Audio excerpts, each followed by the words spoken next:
Hola, ¿qué tal? Estamos aquí en A Contragolpe, su programa de este domingo, que por lo que creo va a ser de mucho interés para todos ustedes. Los saluda Guillermo García Manzano y Concepción Villalobos, y además dando la bienvenida a este mes de julio, porque bueno, ya hemos despedido junio y ahora estamos con toda la expectativa del verano, de los ciclos vacacionales, por supuesto de la fiesta de los lunes del cerro con todas sus tradiciones. Así es que bueno, bienvenido el mes de julio. El mes de julio.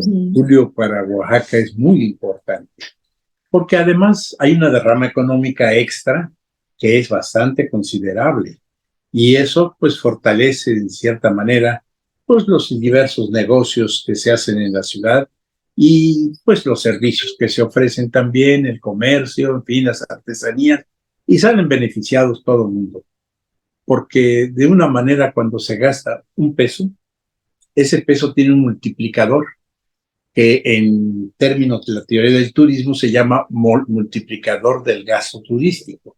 ¿Por qué? Porque un peso de carne, bueno, se compra la carne al carnicero, pero el carnicero a su vez compra al ganadero, el ganadero compra forraje y así sucesivamente. Entonces el peso va circulando por muchos lugares y va, aunque sí nunca deja de ser un peso, pero le benefició a un montón de personas y comercios e industrias, agroindustrias o industrias en general.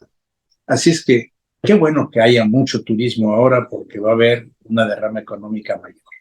Que nos vaya muy bien en este mes de julio, cualquiera que sea el área económica en la que estamos contribuyendo, cualquiera que sea la zona, porque muy esperada es la afluencia del turismo y de los visitantes en ciertas zonas de la ciudad que incluso ya tienen sobrecarga, pero que también, como usted explica, esta derrama económica y este efecto multiplicador del peso turístico, bueno, pues que se multiplique para muchas otras áreas de la ciudad de Oaxaca, y este efecto multiplicador no olvidemos que se hace más potente, que se potencializa cuando consumimos productos locales. Claro. Cuando nuestros insumos en el restaurante, en el hotel, en la galería donde va a haber eventos, son insumos locales. Y cuando los locales estamos bien preparados para producir cosas de calidad, surgen estos círculos virtuosos que tanto esperamos. Así es que sea un gran mes económicamente hablando y que sea un gran mes culturalmente hablando, porque también se asoma por ahí, se escucha por ahí ya la tradición, que no la folclorización, banalización de la tradición, pero sí la tradición bonita que tanto añoramos y que tanto comentamos y que aquí en A Contragolpe hemos tratado muchas veces. Y creo que esa es una nueva etapa. Y vamos a ver qué resulta de estas modificaciones, que no son muchas, pero sí hay algunas que pues atacan la sustancia de todas estas festividades. Entonces creo que tenemos que ser muy observadores para en su momento hacer la constructiva crítica en caso de que se merezca, o bien el elogio sin llegar a tratar de ensalzar la figura de alguien o de algo. Pero yo creo que es importante porque pues ahora inicia una nueva etapa de nuestro primer y segundo lunes del cerro de este nuevo gobierno. Por lo pronto, para nuestra colección de centeotl en los lunes del cerro, hay un nuevo nombre a inscribir en esta lista que hemos ido recopilando con tanto año con año, y hay una nueva lengua, nuevamente porque ya han habido diosas centeotl de la cultura chatina, y bueno, el certamen de la diosa centeotl se vivió como otros años, como un encuentro cultural con mucho ánimo, con mucho respeto, con mucha gente ahí en el escenario, y yo creo que eso es lo que hay que hacer desde la administración pública, sostener espacios de convivencia, no hay de otro. Y que le demos su lugar a la diosa, que es la que debe de presidir las fiestas. Y definitivamente que no caigamos en el culto a la personalidad, porque no es la fiesta de un gobernante u otro históricamente hablando, es la fiesta del pueblo. Así es. Pues yo creo que ya llegó el momento en que Solecita Alvarado nos haga su comentario cultural de esta semana. Adelante, Sol. ¿Qué tal, amigas y amigos de Contragolpe? Con el gusto de saludarlos en este primer domingo de julio de 2023, transitando la segunda mitad del año. En este mes de julio, Oaxaca está como nunca pintoresca, pues son las fiestas de los lunes del cerro las que propios y extraños vienen a disfrutar y en donde tendremos una infinidad de actividades culturales derivadas del programa Julio, Mes de la Guelaguetza, que el día de ayer dio inicio en la Plaza de la Danza con uno de los 3 convites programados, que salió de la Cruz de Piedra. El segundo será un convite especial el 7 de julio, iniciando en el barrio de Jaratlaco. Y el tercer convite se realizará el 8 de julio, partiendo nuevamente de la Cruz de Piedra. Para conocer el calendario y la relación de las delegaciones que participarán en el programa oficial de la Guelaguetza, visita el Facebook de la Secretaría de Turismo. El Centro de las Artes de San Agustín inauguró la exposición Rostros Insumisos, joya contemporánea. La muestra, fruto de un diálogo artístico que invita a conocer la grandeza del patrimonio cultural de México desde la disciplina artística de la joyería contemporánea, inspirada en la cultura seri, situada al norte de la República Mexicana, en el estado de Sonora. El proyecto, concebido por la artista Silvia Bourbois, de origen oaxaqueño, y curada por la misma maestra Bourbois, María Sánchez y Óscar Figueroa, reconocidos joyeros mexicanos, vigente en el CASA. El jueves pasado, la Fundación Bustamante Vasconcelos inauguró la exposición fotográfica del querido amigo Scott Brady, Caminando los pasos del doctor Juan Ignacio Bustamante Vasconcelos, capítulo 7. En esta muestra, el autor nos sorprende con la capacidad que tiene para encontrar los escenarios que el doctor Bustamante capturó hace más de 60 años en el estado de Oaxaca y volverlos a encuadrar en la actualidad. Visítala en la Fundación Bustamante Vasconcelos en la calle La Bastilla 117 en el centro. Y como cada inicio de verano se incrementa la oferta de los cursos y el Archivo General del Estado te invita al que llevará a cabo y está próximo a iniciar, en el que podrán participar niñas y niños entre 7 y 11 años y adolescentes de 12 a 15 años. En este Archiveraneando Ageo podrán descubrir más sobre el estudio de la historia a través de actividades artísticas y recreativas. El cupo es limitado y gratuito. Informes en el Facebook de la GEO. Y recuerda que mañana 3 de julio y hasta el 7 de julio, el Taller de Artes Plásticas Rufino Tamayo abre sus inscripciones a los talleres de escultura, dibujo, grabado, litografía, pintura y cerámica. Informes en Aldama 114, Centro Oaxaca, en un horario de 9 de la mañana a 5 de la tarde o en el Facebook Rufino Tamayo. Y como todos los domingos al mediodía tendremos el concierto dominical en el lado poniente del Zócalo capitalino, con la banda de música del estado. No te pierdas el de hoy. Visítanos en nuestras redes sociales. Estamos en YouTube, en Spotify y en Facebook como A Contragolpe Oaxaca, en las que alojamos todos los programas. Regálanos algún comentario o un me gusta. Me despido. Los invito a que continuemos esta plática desde redes sociales. Les deseo un excelente inicio de semana. Un abrazo. Muchísimas gracias, Sol. Más que nunca nutrida esa agenda cultural y, por supuesto, vamos a estar pendientes y queremos aprovechar para mandar nuestro saludo, nuestra felicitación, reconocimiento a la mujer que fue seleccionada, que fue electa como diosa Centeotl, que es Leticia Santiago Guzmán.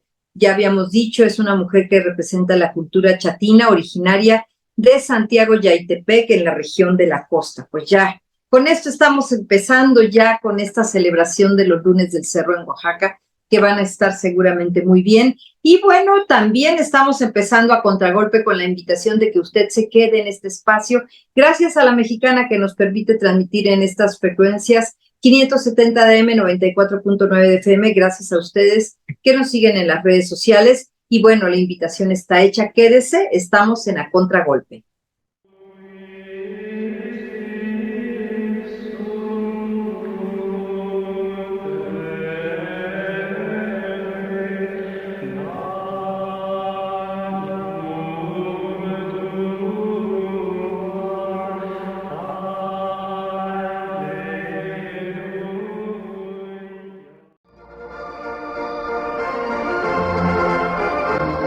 espacio cultural.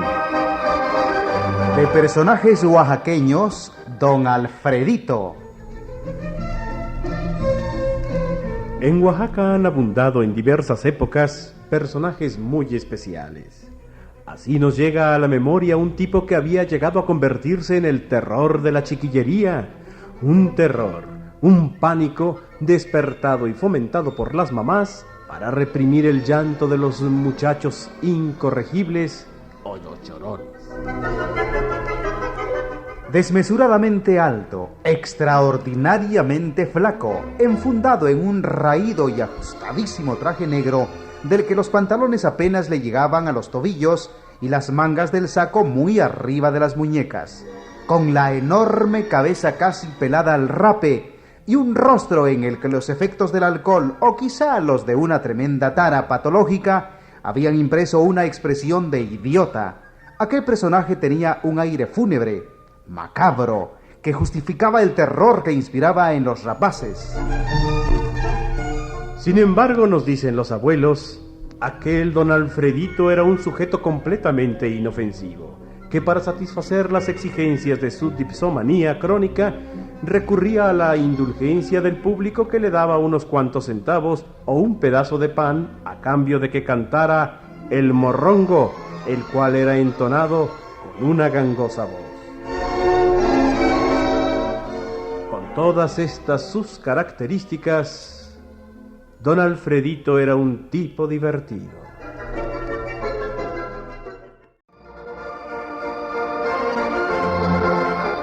Un espacio cultural.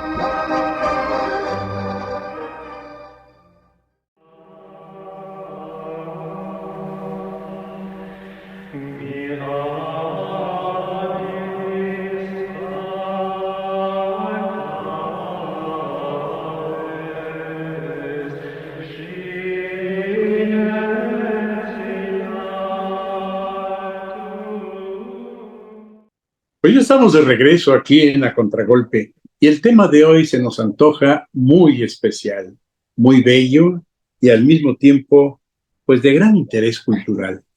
Porque fíjense, en el Renacimiento hubo grandes hombres.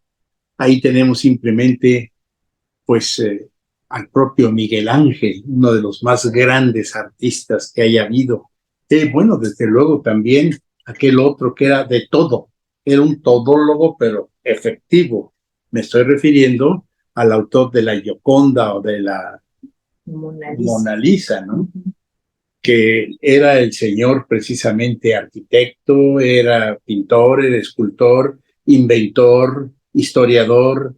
¿Te acuerdas quién era? Un personaje extraordinario, licenciado. Yo creo que uno de los grandes genios del Renacimiento, Leonardo da Vinci, y estamos hablando de Leonardo da Vinci, de Miguel Ángel y también de Rafael, como esta gran tríada que llegaron a ser la máxima de las bellezas en Europa, sobre todo en Italia, donde se podía financiar su obra, donde la iglesia, con todos los recursos que ahí se juntaban en aquella época, en que se decía cuando los romanos que todos los caminos conducen a Roma, y en el Renacimiento pues nuevamente retoma esta gran fuerza. Bueno, pues había dinero para la cultura, había dinero para estos grandes creadores y sus testimonios pues ahora son considerados, muchos de ellos patrimonio de la humanidad, muchos de ellos como piezas dignas de conservarse y piezas que además provocan los viajes de miles de personas que van a disfrutarlos. Había personas que,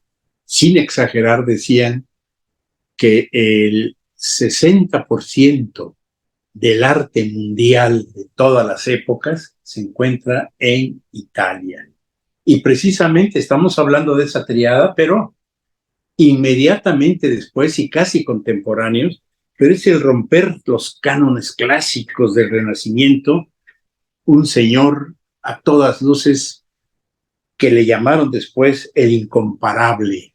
Me estoy refiriendo directamente a Gian Lorenzo Bernini.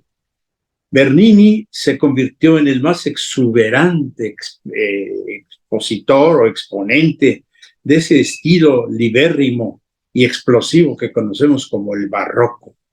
las maravillas que creó Bernini, entre muchas otras, está desde luego la Plaza de San Pedro, allá en el Vaticano, y la Fuente de los Cuatro Ríos. Pero hay cantidad de cosas que tendríamos que hablar de Bernini, Conchita. Claro, y algo muy bonito en la historia de vida de Bernini, licenciado, es que sí es cierto, él es como la siguiente generación, pero después de muchísimos años, él llega al Vaticano acompañado de su padre, que es contratado para hacer trabajos ahí, y llega, dijeran, teniendo 10 añitos apenas, estaba muy chiquito cuando llega, pero ya llega con un talento que uno podría pensar, pensando desde otras filosofías, que era la reencarnación de un gran talento, porque a los 10 años él era un artista consumado, obviamente no con el gran reconocimiento, pero el papa que había contratado a su padre para que trabajara,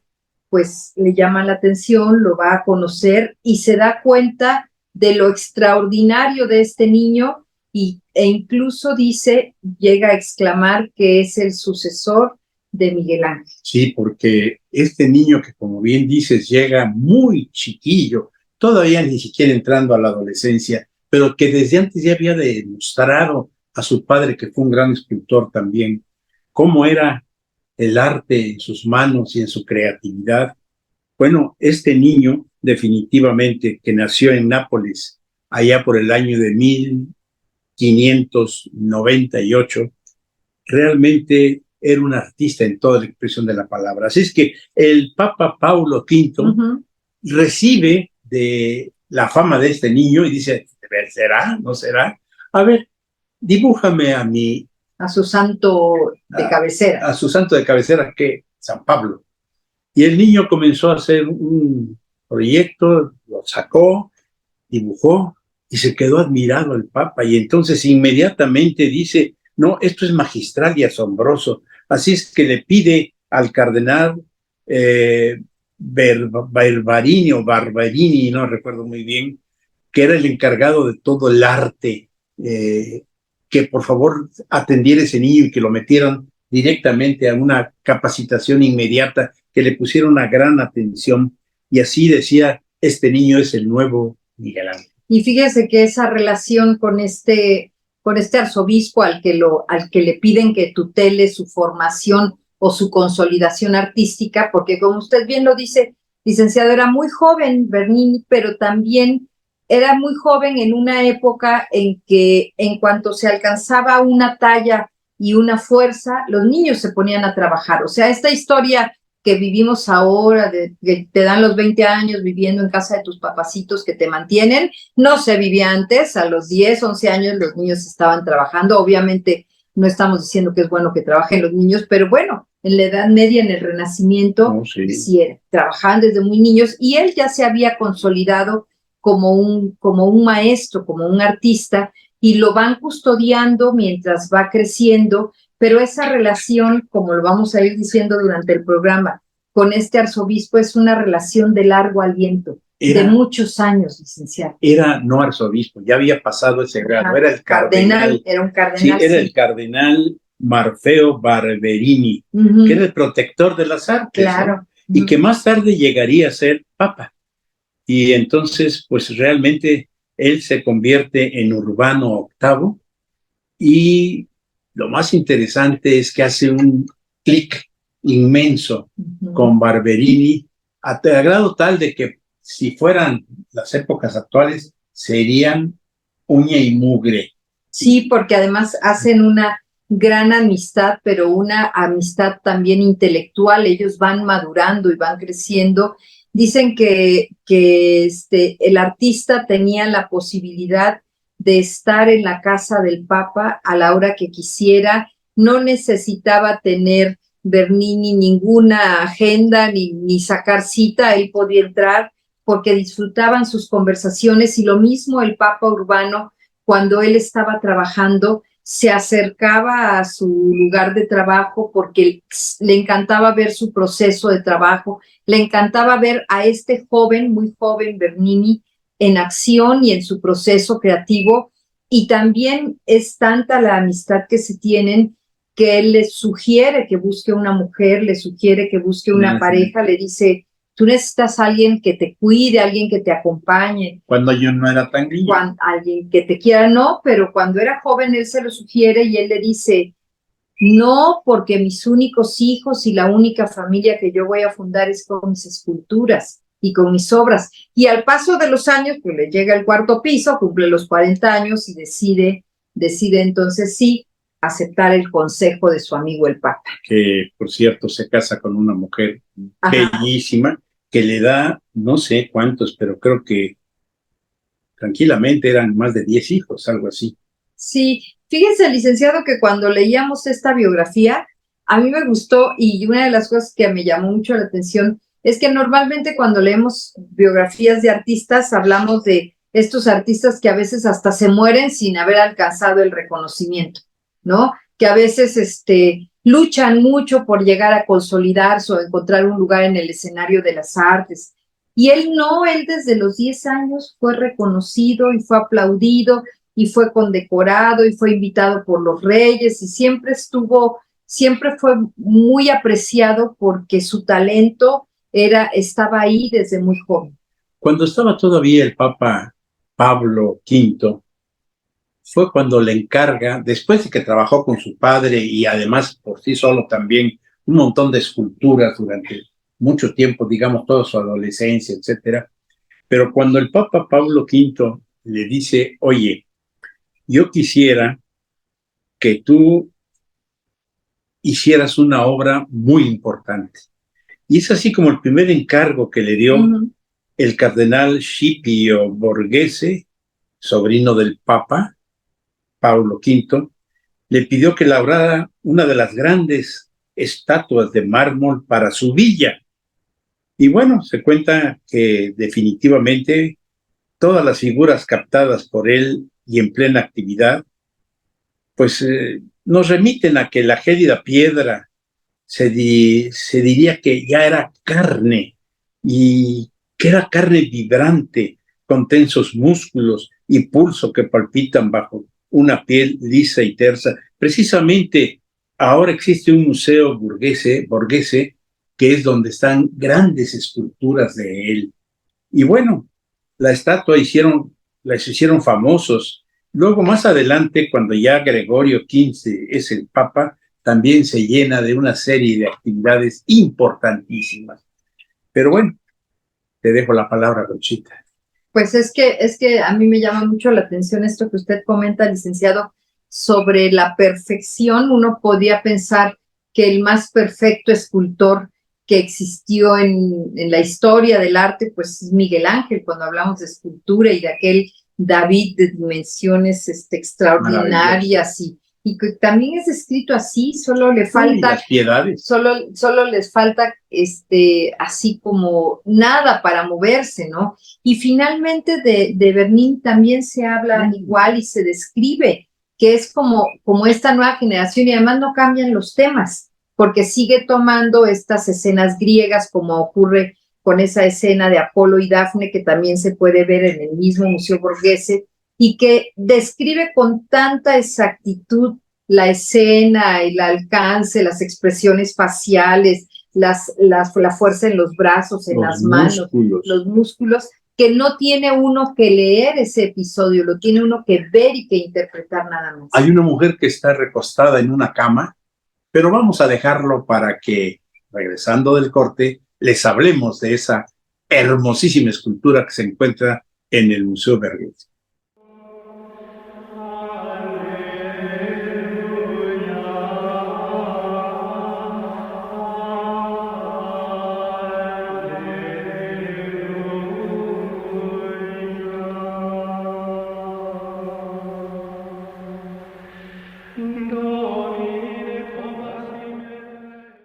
Pues ya estamos de regreso aquí en A Contragolpe y bueno, hablamos de escultura, hablamos del barroco, hemos estado hablando del Renacimiento y por supuesto que qué interesante es esta historia de vida de Bernin, licenciado, y decíamos hace un momento antes de irnos al corte de esta composición escultórica de Apolo y Dafne que bueno, no teníamos que leerlo, no tenían que contarlo, solamente apreciar la pieza para que esa pieza por sí sola hablara?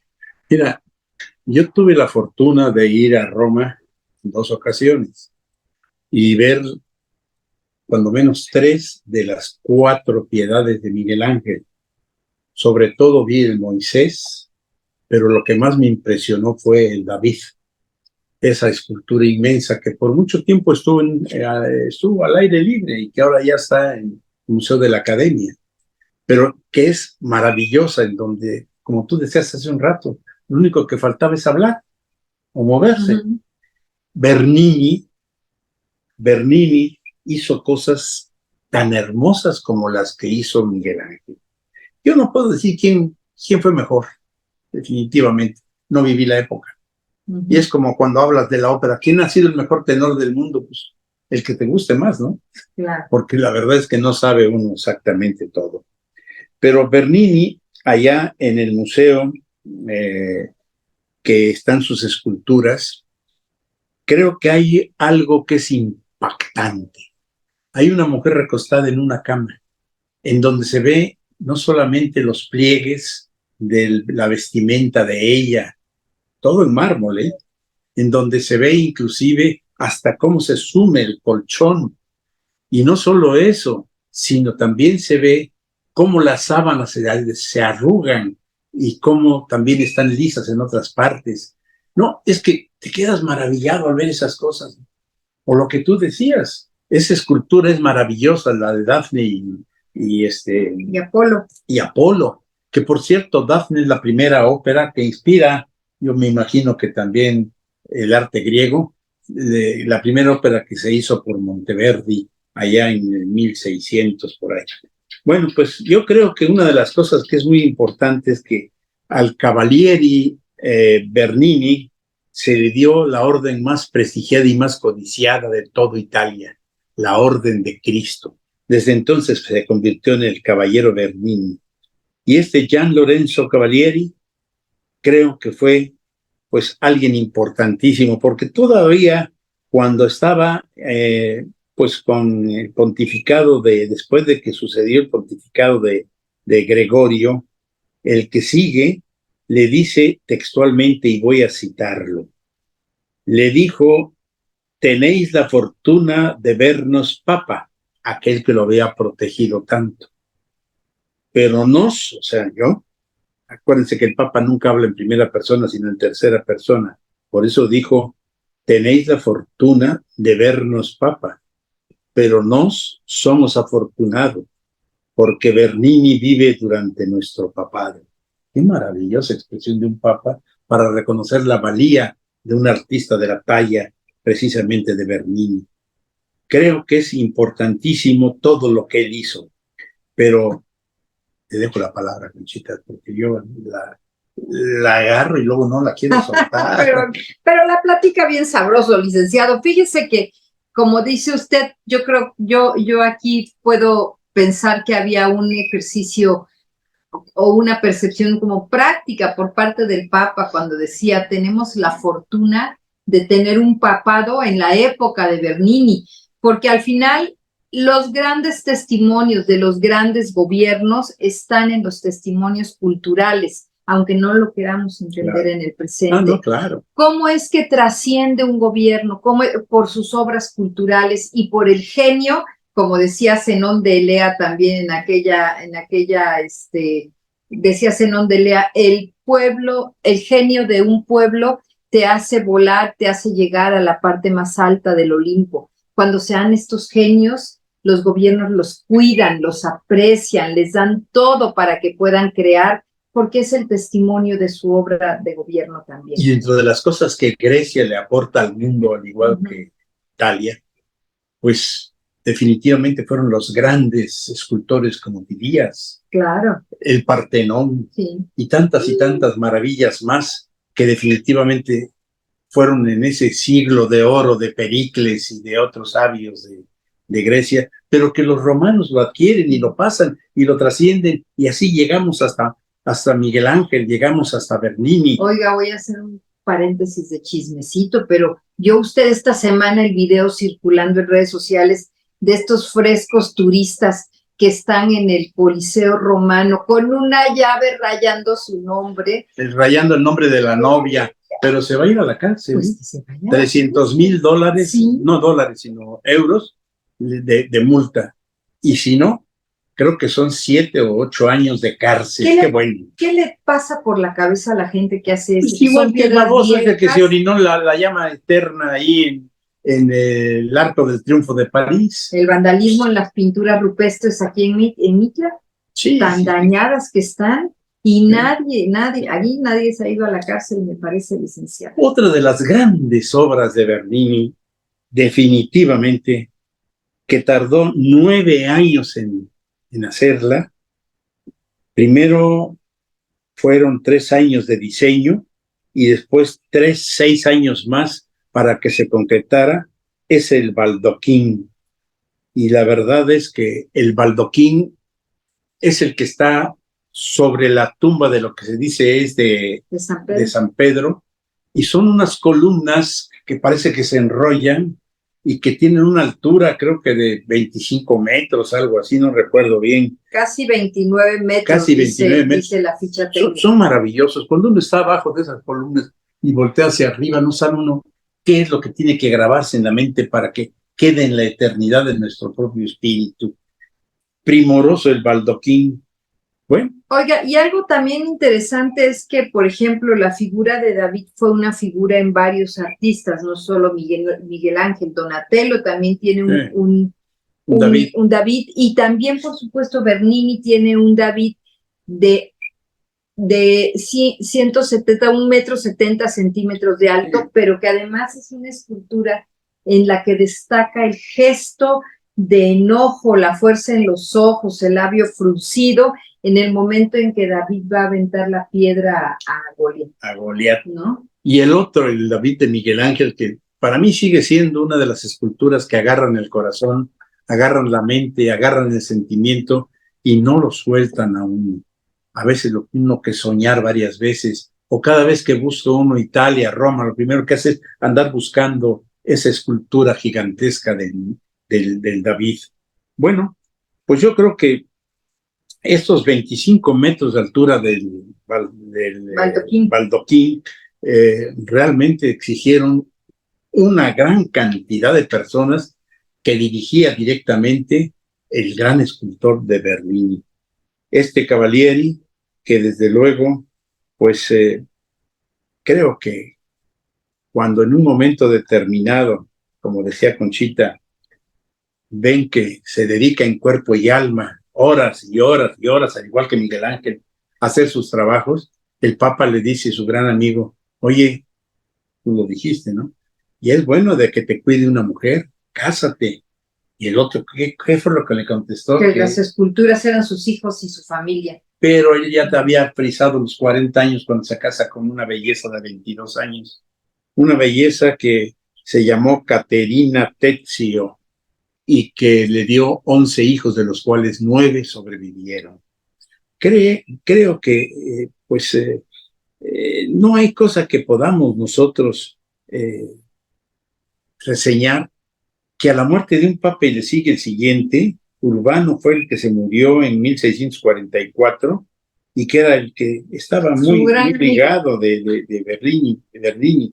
Pero cuando eligen al siguiente papa como básico de San Pedro, heredero de San Pedro, la basílica había tenido un pequeño problema, gran problema, que había tenido una fisura. Esa fisura le estaba ocasionando problemas a Bernini porque él había participado en la construcción, y entonces el Papa furioso, que era Inocencio X, quería despedirlo, pero cuando él vio el modelo que el artista preparaba para una fuente que es la que está a la mitad de la plaza del Vaticano, exclamó, no podemos prescindir de él, no podemos prescindir. Y realmente ya después era pues muy amigos, ¿no? Tal grado que después de haber hecho una visita en donde fueron a ver cómo estaba directamente la fuente de los 4 ríos y la Plaza Novana en Roma, y que se la muestran al Papa, al primer vistazo que echa, el propio pontífice que antes lo había atacado le dice: habéis añadido 10 años a nuestra vida. Qué hermoso, ¿no? Qué forma de hacer las cosas. Inclusive, también él figura como, me refiero a Bernini, como el autor y el diseñador de la iglesia de San Andrés en el Quirinal.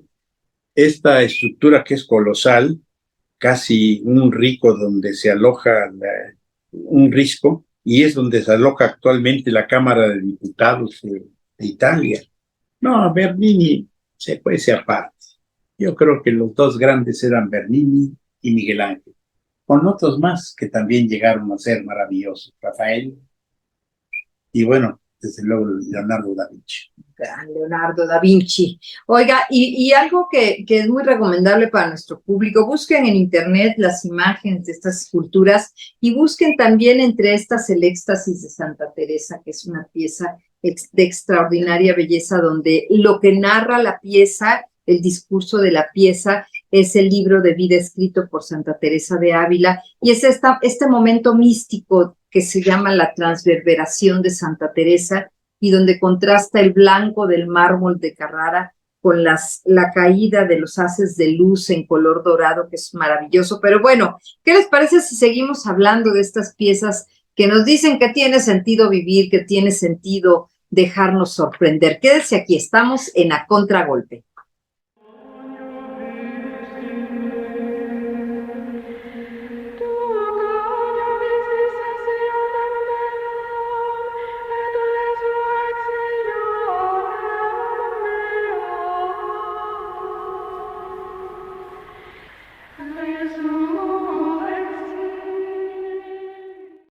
Pues miren, ya entramos a la última parte de este programa, pero hay algo que pocos saben.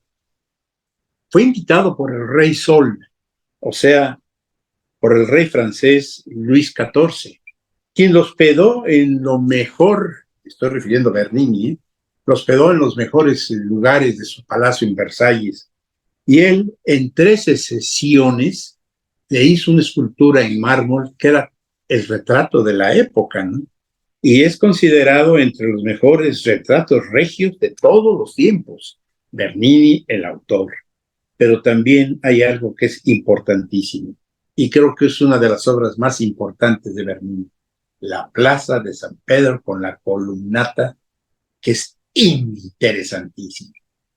Sí, claro, también es una pieza importante, pero además es una pieza que está al aire libre. Es una pieza donde, si bien es cierto que él ya era un hombre maduro cuando la trabajó, cuando tuvo el encargo, él se ocupó de trabajar la mayor parte de las esculturas que ahí se encuentran, aunque ya tuvo ayuda.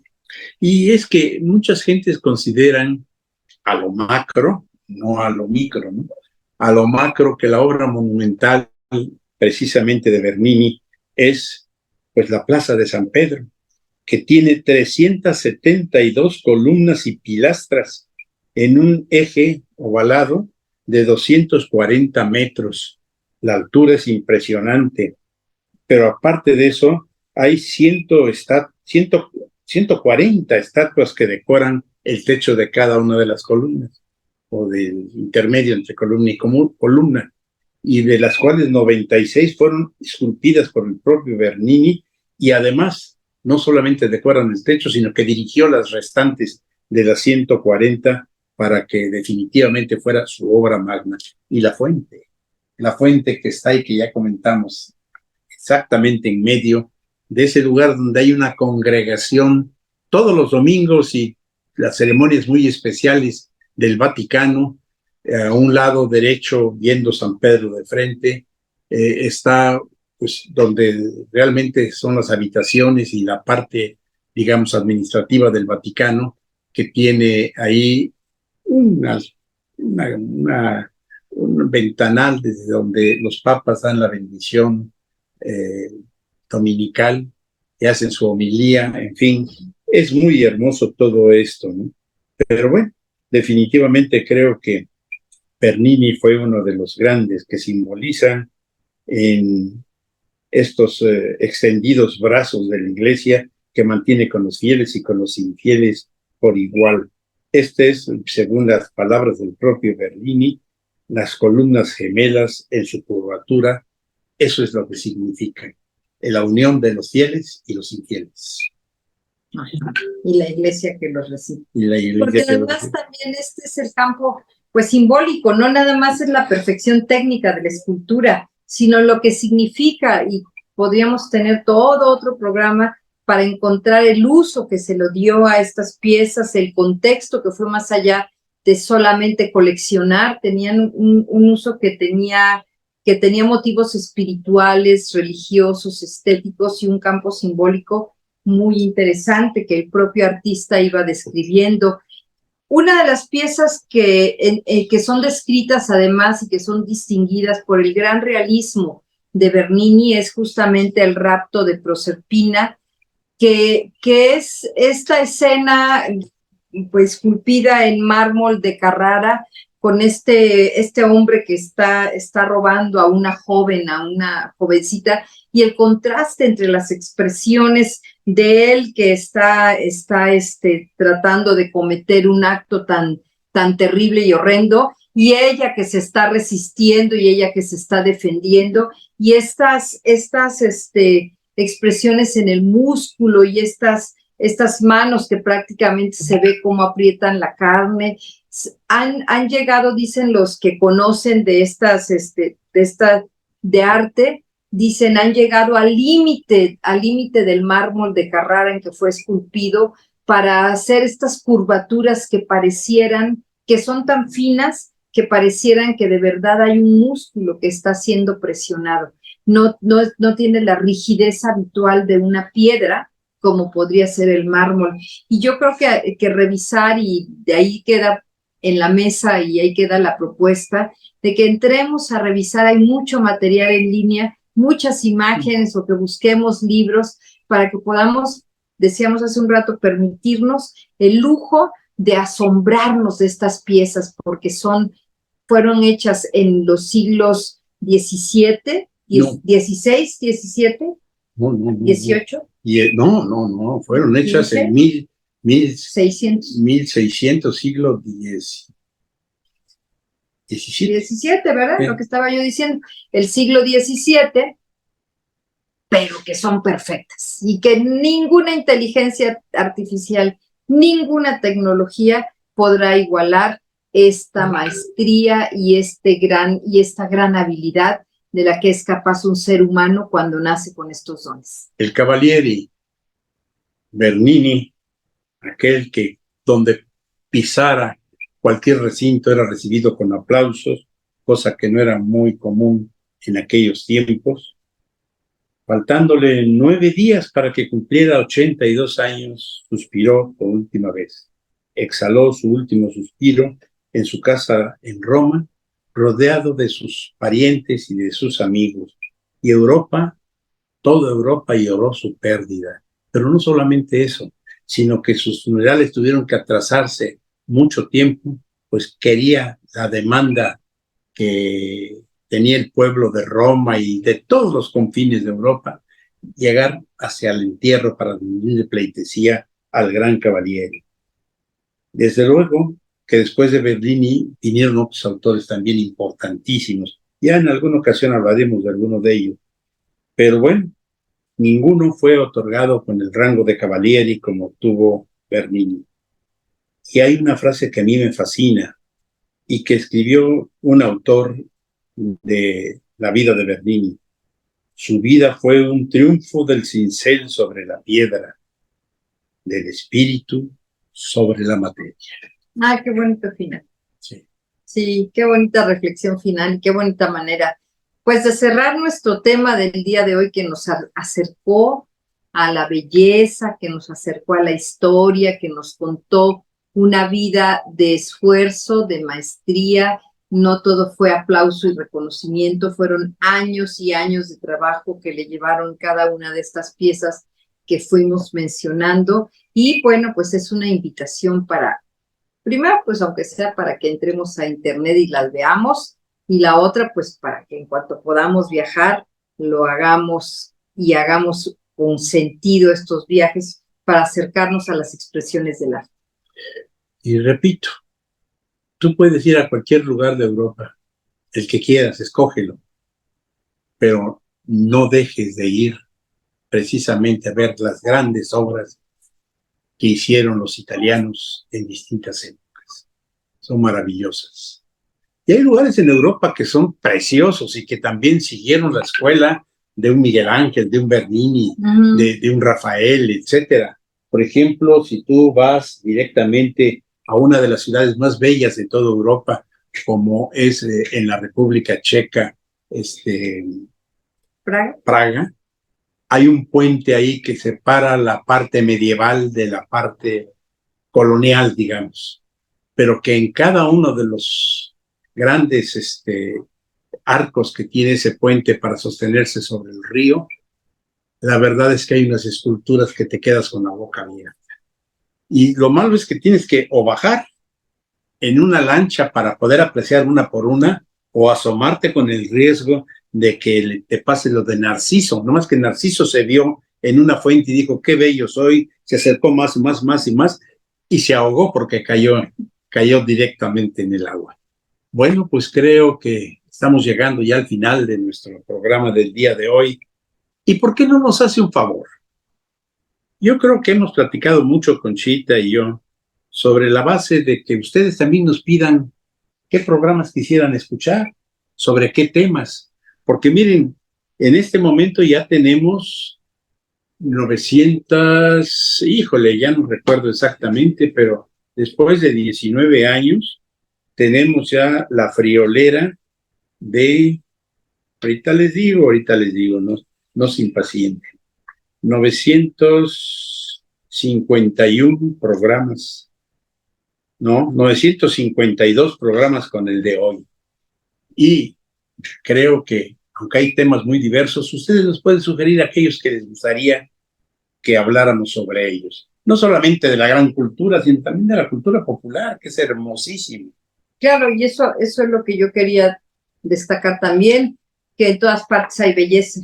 Claro que aquí vamos seleccionando las expresiones de la belleza en distintos lugares, en distintas épocas históricas, en distintos contextos, pero eso no significa que no apreciemos la belleza de nuestras culturas locales, de estas culturas de Oaxaca, que por supuesto también nos arrancan suspiros y nos roban el aliento. Y estamos en el mes en que podemos suspirar y dejar que nos roben el aliento con toda la cultura de Oaxaca. Así es, pues a disfrutar Oaxaca en este mes de julio, también a buscar belleza, a buscar el arte en otras partes del mundo, porque no estamos de vacaciones, si no vamos a viajar, pues hagamos unos recorridos virtuales por museos, por galerías, por estas plataformas que nos llevan a conocer las expresiones más maravillosas de la condición humana. Y bueno, pues ya se nos acabó el tiempo por este domingo. Muchísimas gracias a La Mexicana que nos ha permitido transmitir este espacio en el 570 de AM, 94.9 de FM. Muchísimas gracias a ustedes que nos reciben en sus redes sociales. Gracias Soledad Alvarado en la Agenda Cultural. Gracias a Eder San Germán en la edición de este programa. Gracias Sobeida Toledo por su manejo en las redes sociales, pero sobre todo gracias a ustedes por el favor de su atención. No olviden que la semana empieza en domingo. Y el domingo nosotros vamos a Contragolpe. Y no olviden que el próximo domingo estaremos con ustedes nuevamente, suplicándoles de la manera más atenta, nos sintonicen para llevarles otro mensaje más de cultura. Hasta entonces, Concepción Villalobos y Guillermo García Manzano les decimos muchas gracias.